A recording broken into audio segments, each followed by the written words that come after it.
Powermeters are an absolutely fantastic tool which have the potential to lead to more of a performance benefit on the bike than any other piece of equipment that you can purchase. However, you do really need to know how to use them in order to get the full benefit. So here are 5 tips on how you can get the most out of your Powermeter.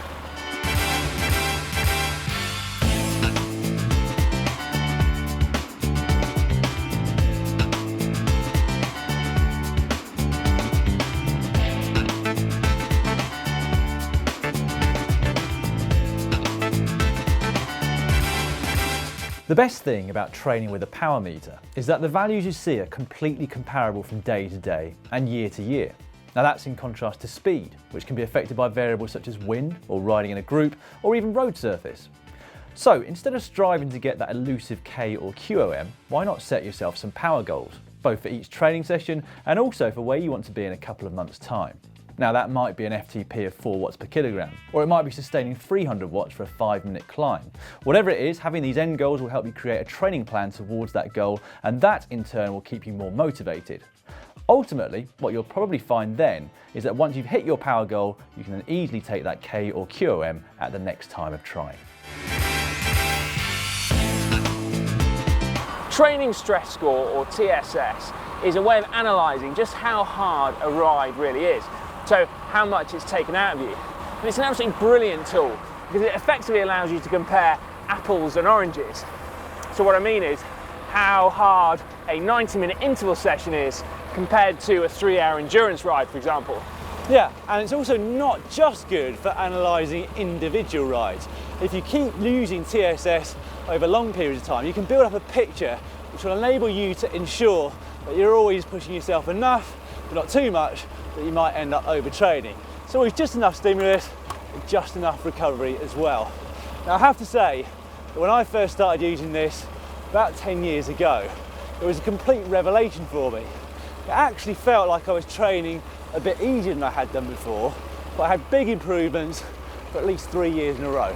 And I have to say that the more I speak to Dan about TSS, the more I wish I had used it. Imagine what might have been, Dan. Yeah. Imagine. I'm glad you didn't. You would have been so much better than me. As well as using a Powermeter to try and increase your power, you can also use one to try and lower it. Yeah. By that, we mean actually trying to use it to save energy, perhaps by slipstreaming in an organised ride or a race, and then saving more energy for when you really need it.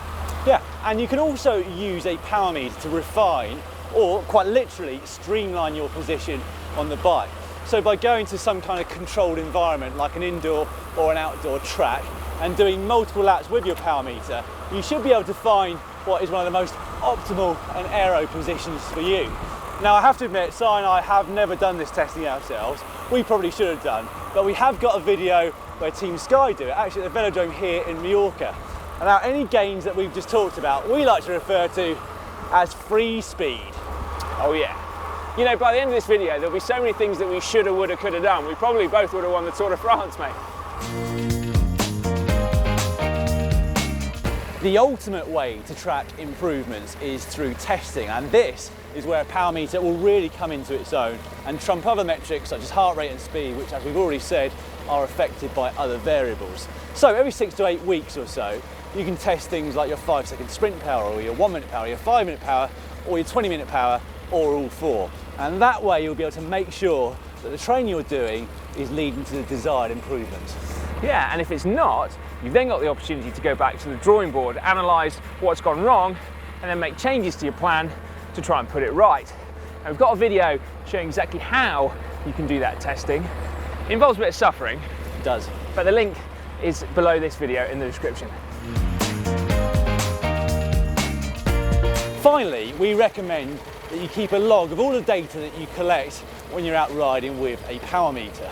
Now, there's a lot of software out there at the moment, but I've always personally used something called Training Peaks, and I like that because it can allow you to look at things simply, but also, if you're a data nerd like me, allows you to go into things in great detail as well. Now, the important thing about keeping this archive is that if you suddenly hit a period of amazing form, you look back and find out why that might have come.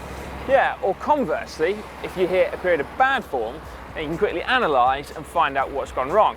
Have you done too much? You haven't done enough? Or you've done the wrong things at the wrong times?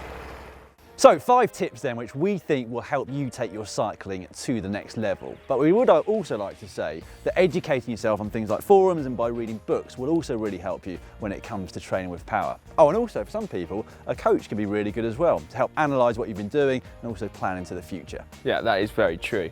Now, if you would like to get through to that video we mentioned earlier where you have to suffer in the name of fitness testing, you can get through to it just up there. Or to know how to train to improve your power, we've got a video on the subject, and that is just down there. Yeah, or if you would like to subscribe to GCN, all you've got to do is click on the globe, which I'm going to ask them to put down here somewhere so you don't spoil that amazing view. Careful. Sorry, we are quite on the edge here, aren't we? Yeah, we always are.